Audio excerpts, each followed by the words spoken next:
では今日は、いりごま、黒ごまを使ったおからパウダー蒸しパンを作っていきたいと思います。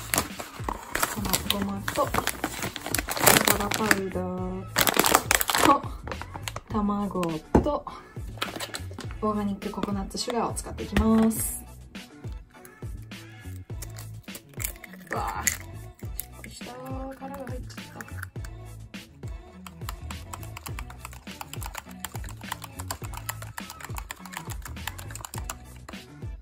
で、ココナッツシュガー大さじ1入れます。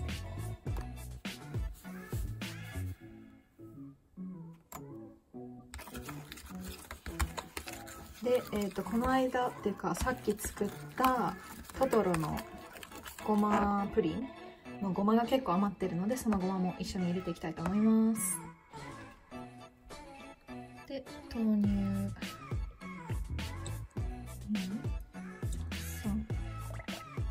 4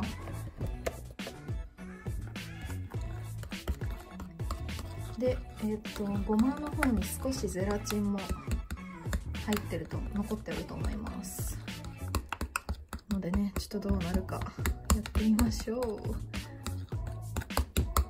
し、一度3分40秒 60W で様子を見てみます。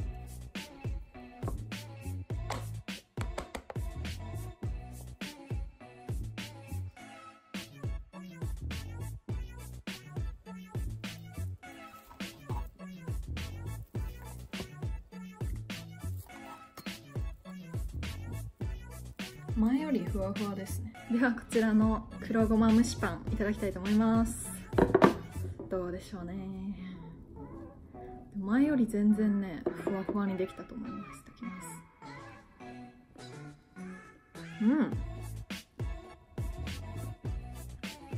美味しい。